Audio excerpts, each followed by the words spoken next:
Hi guys and welcome back to my channel. I'm Raj here. For those who don't know me, I'm currently a student on gap year and I'm going to be starting college this September. So I uploaded my first video yesterday and the feedback for that video wasn't quite positive. I think it's time for the fact that I was being too awkward and I was talking quite slowly in front of the camera.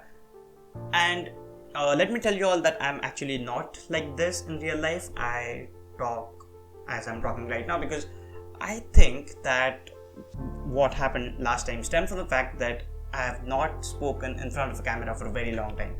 And by a very long time, I mean 8 to 10 years. So a little bit lesser than that. But yeah, it's been a long time and I wasn't exactly comfortable to talk in front of a camera. But I hope that the awkwardness goes away little by little in the future videos. Of course, it will not magically go away directly right now. I'm trying my best to be as confident as possible. But forgive me for the last video. So the topic of today's video is going to be why I decided to go and study abroad. I have not actually gone yet, but why I'm going to go and study abroad and why I decided that.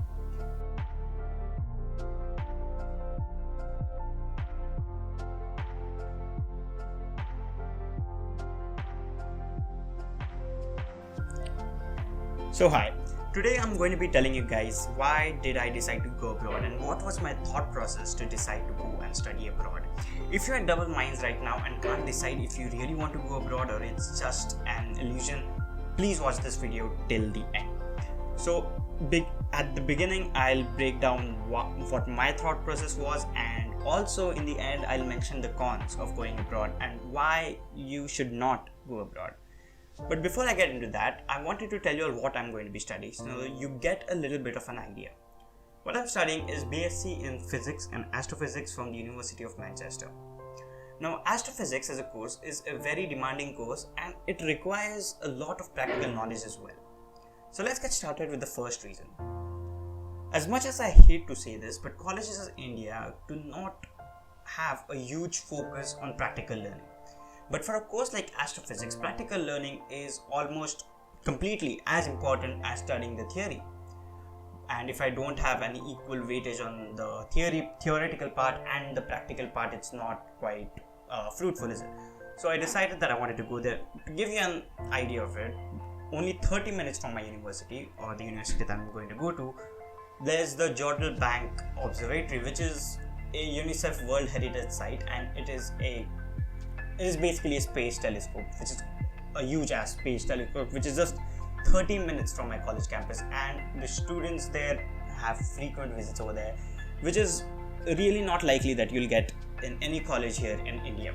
Second reason is that I always have wanted to be independent.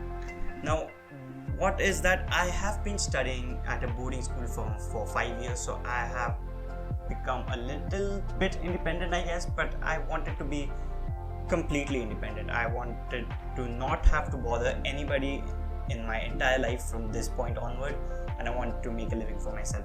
So I have decided to go there to become independent. The third reason is the diversity that a college abroad brings. Now, for example, if you're going to any college in India, even if it's a very, very well renowned college, if you go there, it is very, very less likely that you're going to get anyone from overseas joining that college. Of course, within India, there's already a huge diversity, but you won't be finding any overseas students there. If you go to the US or to the UK, you're most likely to find students from all around the globe. They're going to be students from their own countries, so they're going to be United States students, they're going to be UK students, they're going to be students from India, they're going to be students from Pakistan, they're going to be students even from all the parts of the country, and it really gives you a rich experience to be within them, to be friends with. Now just imagine that if you have a friend circle with students, with all people from different countries, I'm just excited at the prospect of that. But right now I haven't gone to the college, so who knows how it's like. It is scary for now, but I'm 50 parts scared, 50 parts excited, but I am more focused on what I'm excited about. The fourth reason is that I wanted to experience what it is like to live there.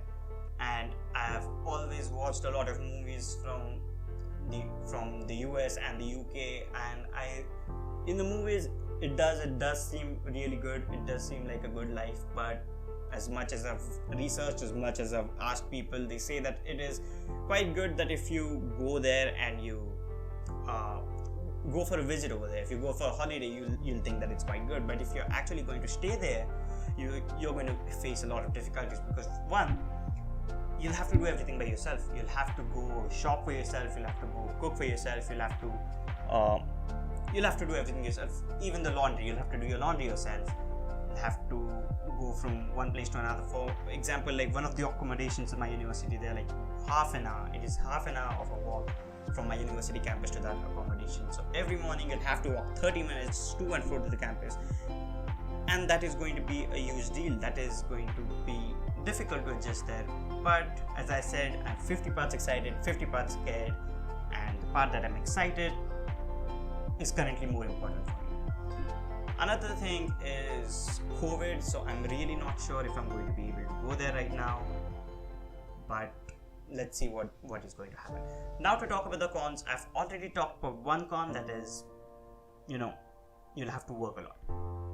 Second con that I really want to talk about is homesickness. So if you haven't been in a boarding school, I don't think homesickness is going to be a huge problem for me, because I have already studied at a boarding school for 5 years, so it's what I guess. But if you've not been away from your house for a long time, and if it's going to be your first time going abroad, you might want to think about that. But homesickness is a thing that stays for about 1.5, 2 months at the most.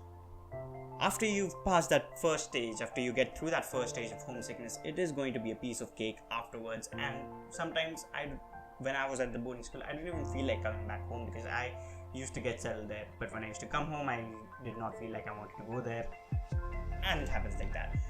But I guarantee you that homesickness is not a permanent thing. It does not stay with you. Part 3, the reason that you should not go is weather.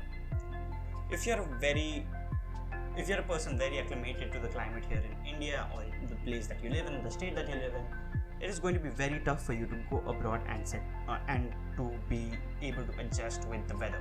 Now this is something that I'm worried about myself too, because I'm going to Manchester, where it rains for more than half the days in a year, and it just doesn't rain a lot here. So I'm really worried about that, but I hope that I'll be able to cope with the weather part of things. But let's see how it's going to happen. Again, 50% scared, 50% excited. So that's it from my end today, guys. I'll see you again in not a long time. I'll be making a video very soon. Please stay tuned. Thank you.